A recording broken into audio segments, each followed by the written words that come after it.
Monday is my 35th birthday. That means that I've been doing this studio thing for 20 years now. I started this when I was 15 years old. And I'll be honest, back then it sounded bad. Everything I did not sound very good. But I learned a ton. And then I started going to studios so I could learn from them.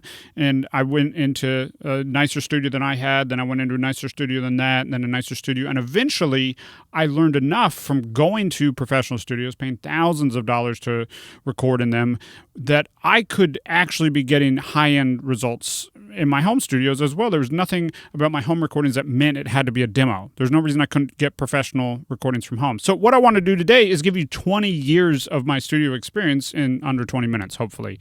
And I want to start with, basically, we're going to go through 5 lessons here. And the first one that I want to start with is one that I feel like I have got back and forth on in so many different ways, but I feel very definitive now. Expensive does not equal best. That's number one. And this is in a lot of different ways. So the nicest guitar you have isn't always the nicest guitar for the song. Everything about music production is about serving the song. And if you have a $20,000 Les Paul, I don't know if Les Paul's good at that expense. I'm sure they do, right? And you have a $600 Telecaster or a $300 Squier Telecaster, and you need something that sounds more like that Squier Telecaster, well, that $20,000 Les Paul is not going to sound $20,000, and everyone listening to this on the back end isn't going to have any idea that you recorded it with a $20,000 guitar. They're just going to think that guitar tone just doesn't quite feel right. So expensive does not equal best. Now, I am personally a fan of gear. I like nice gear. I think it's worth investing in your instruments and in your studio if you are building a studio and the equipment you put in your studio. But it doesn't necessarily mean that you should go for the most expensive thing every time you're recording. So, for example, recently we were recording a song, and I have a very nice drum kit. I have a couple really nice drum kits. But when we started recording, I realized, wow, that snare just is not sitting right. And our guitarist said, hey, I think we should go with something like way poppier, way crackier, right? And we changed out the snare drum. And in fact, I actually changed out the entire kit for basically the weirdest kit I've ever set up. I went from a nice fat 14-inch snare drum sound to a little teeny tiny 10-inch snare that is like the cheapest snare that I bought. I think I was maybe 13 when I bought this snare, maybe 14. And immediately it was perfect. Let's actually jump into that session and take a listen to what that example sounds like. Okay, so let's start with the high drums end. This is with that 10-inch snare drum and smaller kick drum, all that stuff.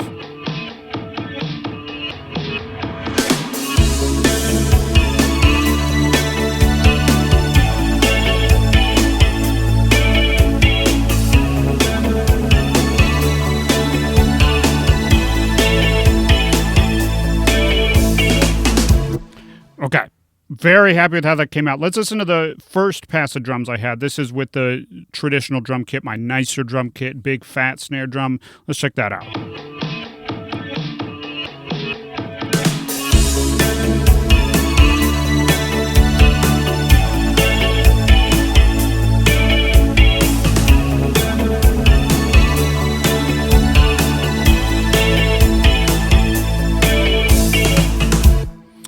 Okay, so first let me just say that you might be thinking, well, I actually like that second one better.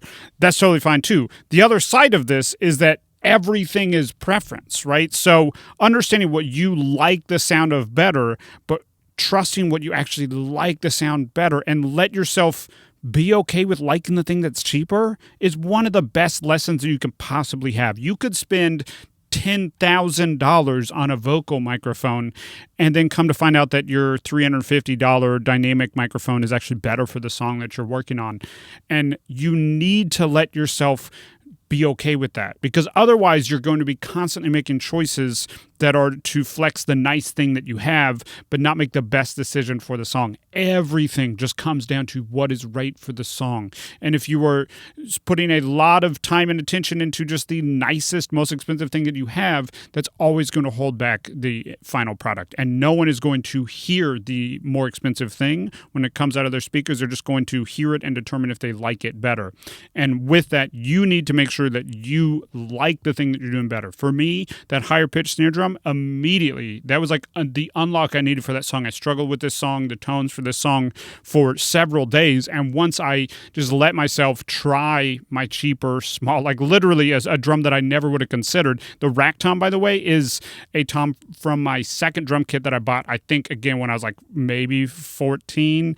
And it's missing a lug, and everything about that tom doesn't sound, quote, good, but it's the right thing for the song, and we got it perfectly tuned, so it's the right note for the song. I mean, the time and attention should always be in getting it right for the song and just not into how nice the piece of gear is. It doesn't matter how nice or expensive the piece of gear is. By the way, if you like that song, that is the song called The Weather by my band Broke Royals. That song will be out in January, I think.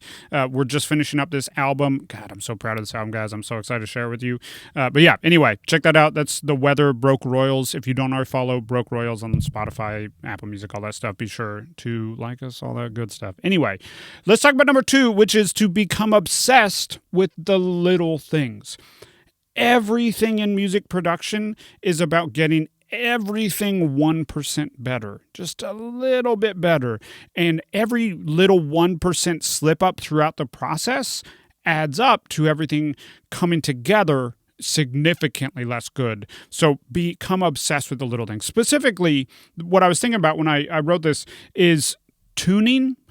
Tune constantly. I mean, constantly. One of the biggest problems that I hear with music that I get sent from students is that their guitars are slightly out of tune. You should be tuning between every take, maybe every second take maximum. You should just regularly be tuning. Just constantly flip over to your tuner or have it up all the time or kick it on your pedal board, whatever. Just be ready to tune and just double check your tuning and check both on the guitar tuner, but also check it actually on the guitar. Make sure that as you're playing those chords that you're playing in the recording, that they're sounding right to your ears. Become obsessed with those little things, and it adds up a tremendous amount. And you want to get it right at the source to the best of your possible ability, and then there's little things you can do to edit. Now, tuning you can't really edit after the fact with guitars. You can edit vocals pretty well. You can edit bass, sometimes tuning just a little bit if you need it. But for the most part, you got to get the tuning right on most sources at the source the best of your ability. But editing time-wise is something you can tighten up a little bit, and that little bit of extra effort getting it as close as you possibly can in the recording, and then just doing a little bit of editing if necessary to get everything really pocketed together, locked up together, is huge. So becoming obsessed with those little things, that might be the only thing that's holding your music back right now. You might actually have a great mix, but if the timing's a little bit off, you could be banging your head against the wall. Why isn't this mix coming together when it has nothing to do with the mix? The mix might be great. It could be those little things that are holding you back. So become obsessed with the little things. But at the same time, number 3, and this is extremely important, is that you don't want to take it too seriously. So I heard it put really well by Ali Abdaal. He said something to the effect of, take it sincerely, not seriously. And I think he got that from someone else too. But this lesson, like this, kind of broke something in my brain in a really good way. You want to be sincere about what you're doing. You want to put in the effort. You want to work hard at it, but you don't want to take it too seriously. So his example, if I remember correctly, is like if you're at a game night and you're playing with somebody and somebody is always hounding like this, you need to do it this way. That's not how you follow the rule, blah, blah, blah. Really being way too serious and they're not even having fun, then that's going to ruin the experience for everybody. At the same time, if people are just kind of haphazardly playing, they're not really putting any effort, they're just being really jokey and not serious, you also can't really enjoy that very much. So you want to be sincere. You want to be like putting an honest effort in and doing the best work that you possibly can, but you don't want to be taking it too seriously. You want to be laughing. You want to be joking. You want to be having fun. You don't want to be worrying about doing it the right way, but you also don't want to just be slapdash. What am I saying? Like you don't want to just not put any real effort into it. Put a sincere effort into it, but don't take it too seriously. Just have fun. At the end of the day, all of this is just making music, so it should be having fun. You need to become obsessed with the little things, but you don't have to be like an unfun stickler with it. Like you just, hey, let's tune up. Let's tune that up real quick. You're not getting too hard on yourself if you're the one that's performing on the recording. You're not being too hard on other people, but you want to take that little extra time to get it just that little bit better. right? So take it sincerely, not seriously. And with that is just have fun through everything. You're always need to be having fun with this process. It's not fun to edit vocals. It's not fun to tune vocals. There's pieces of the project, if you're taking it sincerely, that aren't fun, but don't lose sight of that bigger picture that we're just making music. You want to make as good of sounding music as you possibly can, and you want to be doing that sincerely, not seriously. Okay, number 4 is that you need to find the sound before you start mixing. But I didn't necessarily say that you only can get the sound right at the source. I love the idea of get it right at the source, and I will always teach that lesson, meaning that you want to get the best possible sound on the instrument itself. You know, if you're recording a guitar, you want to make sure you get your guitar settings right, your pedal settings right, your amp settings right. You want to make sure you get the right microphone at the right position. All that stuff really, really, really matters. But there's also a lot more flex in the mix than I think a lot of people realize. And you can tighten things up just a little bit, and you should take that time before you start mixing to just go through everything and just think, is there anything I could do that would make this 1% closer to what I have in my head? Maybe in some cases, it's just a little bit of EQ. Maybe you're just cutting out some of that rumble, and that way when you start mixing, you're not burying that guitar because it's a little too rumbly and it's throwing off your mix anytime you get up to the level that it should be.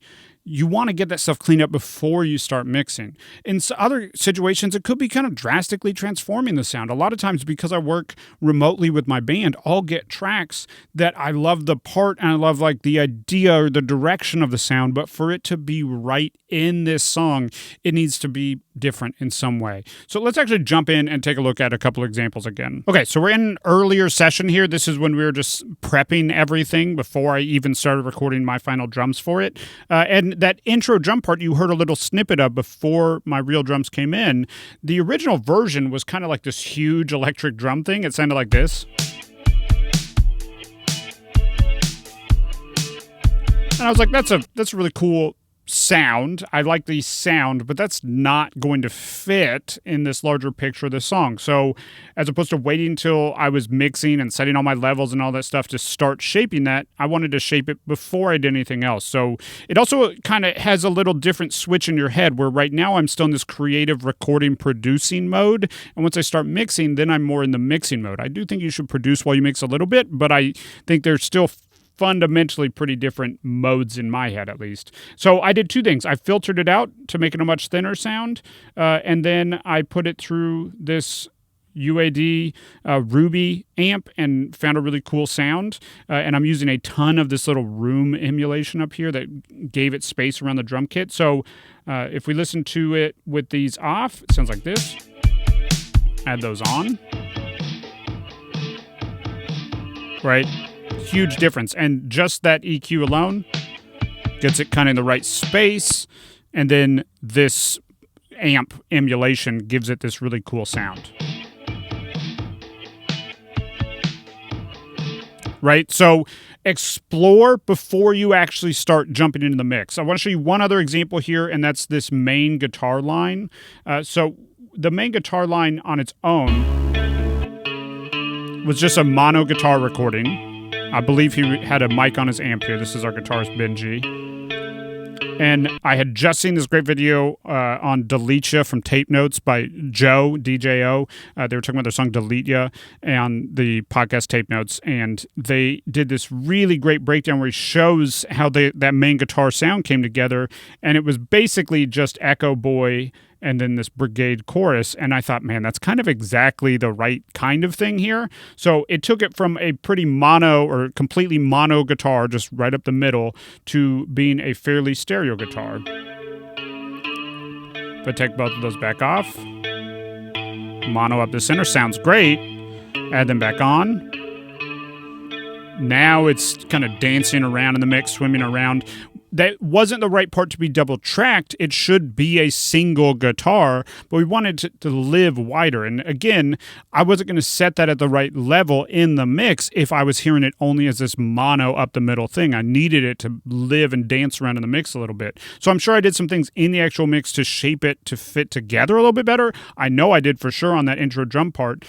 Point being, experiment, try things out, and get the tones, get the sound that you want dialed in before you start mixing as much as possible. I said it earlier that this is in the mix. There's a lot more that can be done in the mix. That's true. What I really mean, though, is that in the DAW. So you've recorded it. You want to get it right at the source as much as possible. That guitar tone is great. But now to get it to what I am envisioning in the mix, I need to do a little bit in the DAW. And sometimes you'll do that as you're recording. Sometimes you can do it before you start mixing, and sometimes you're going to do it in the mix, and that's fine too. As I said, you should always be wearing that producer hat a little bit while you're mixing, but try to get it dialed in before the mix as much as possible. And that leads me perfectly to number 5. That's not a mistake. I always try to plan my list this way, and that's that it's not too late. If you're not happy with it, it's not too late. You can get it to a point that you're happy with. Sometimes that might mean, hey, you got to go back and retrack those vocals. It just wasn't a good enough performance. But sometimes it's things that you can just tweak in the mix. If you take your mix out to your car and you're not happy with it, it's not the end of the world. It just means that now you've learned to listen to it critically. What am I not liking about my mix now that I'm here in the car? Let me go back to my DAW. Let me fix this mix, get it a little bit closer. The mix revision process is huge. The thing that kind of, again, put this in the right perspective for me was a speech from Andrew Scheps. If you don't know Andrew Scheps, he's mixed like everybody from Adele to Justin Bieber to Red Hot Chili Peppers to Metallica. Incredible mix engineer. And he was giving a speech at Oxford University, I think, and he said something to the effect of, what I love about music production is that if it's not right, that's fine. Just go back and fix it. It's not like the stakes are not super high. If you're not happy with the result, totally fine. Just go back and fix it. Go back and work on it a little bit more. Go back to workshop and get it to the place that you are happy with it. So it's not something that if you mess it up, you just ruined everything. You can always get it better. You can always keep working at it. Now, do not let that translate into you just never finish anything. You just never actually put anything out. You should put it out. But if you learn some things that you think, wow, I really wish that song had this different approach to the way I mix the vocals or the way we recorded the drums or whatever, you can always redo that stuff in the future. We have released many songs over our career. Broke Royals has been together for 15 years now. We've re-released many songs, and every time we do it, it's because, now that I have this new skill set, these new, ears functionally that I've developed over, the last 5 years, I hear ways that I can make a better version for what I want to hear or what I heard in my head of that song. I can get that version out or closer to that version out.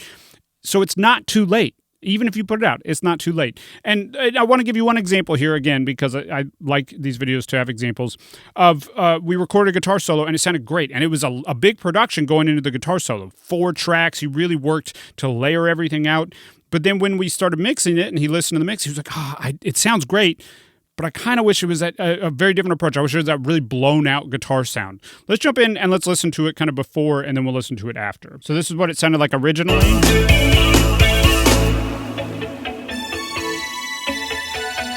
I don't even know if you know me at all.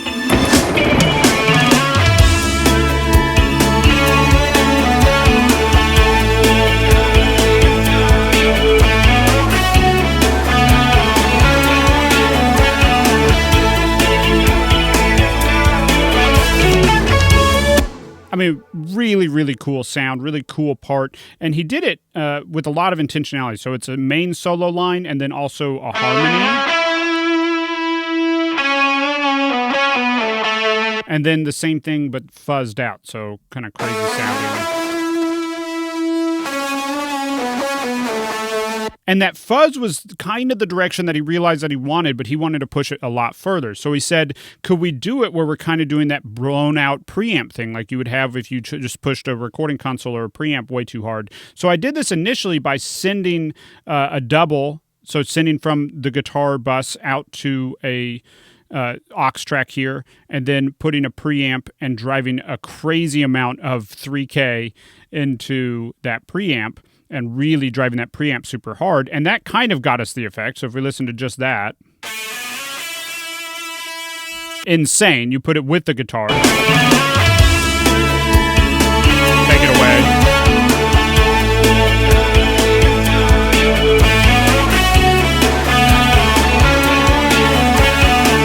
Really cool. And he initially or immediately was like, That's great. Can we like make it even crazier? So we did. So we then just put that preamp emulation. This is a free preamp emulation, by the way, from Analog Obsession called Brit Pre. It's kind of doing a Neve style thing. And all I'm doing is just driving it super hard and then using the low pass filter to make sure there's no rumble, because it was kind of adding a little bit of low end rumble. And I just am driving it super hard, and that's it. So with that on, now we ended up with this.